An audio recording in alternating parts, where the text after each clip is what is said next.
Welcome back to my channel. Today, I'm going to share a story that still sends shivers down my spine every time I think about it. It's about a chilling adventure my cousin Martin and I had one summer, and trust me, this one's going to stay with you. So, let's begin. It was a regular summer day, the kind where the heat makes you want to stay indoors forever. My cousin Martin was visiting us during his school vacation, and with nothing exciting to do, we spent our days glued to the TV, playing video games for hours on end.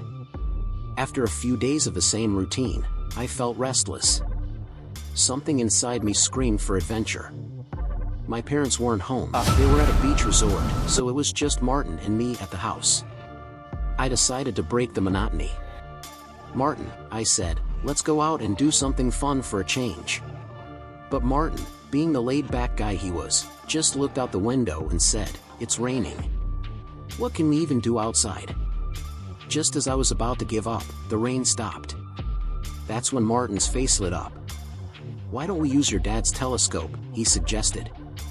Now, let me explain why this was such a big deal. My dad's telescope wasn't just a regular one, it was a state-of-the-art, expensive piece of equipment.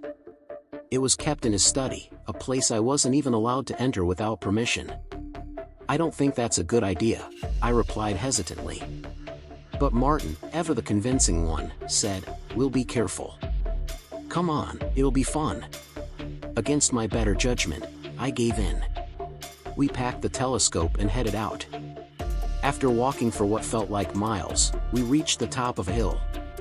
It was the perfect spot, open space, fresh air, and a clear view of the sky. We set up the telescope and waited for the clouds to move. The anticipation was building, and I could feel the excitement in the air. But then, Martin suddenly grabbed the telescope and pushed me aside. "Hey!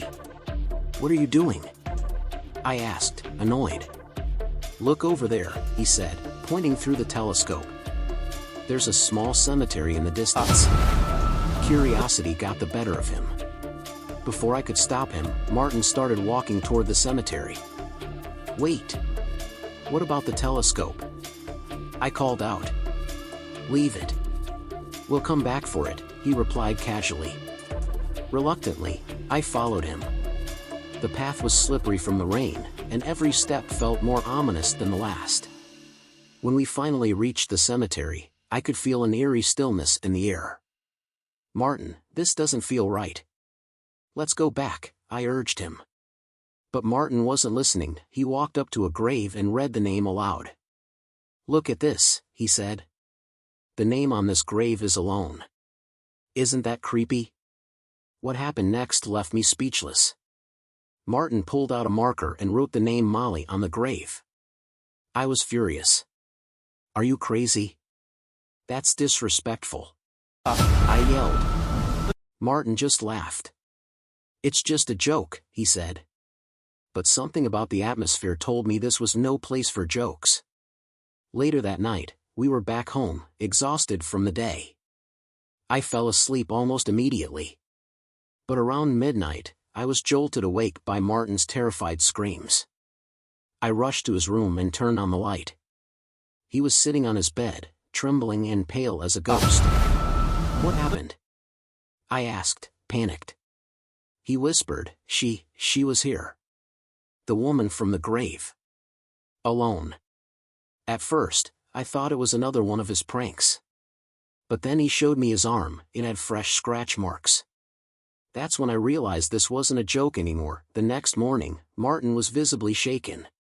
He apologized for his prank and insisted we go back to the cemetery to make amends. He cleaned the grave with alcohol, erased the name he had written, and even prayed for the soul resting there. From that day onward, nothing unusual ever happened to him again.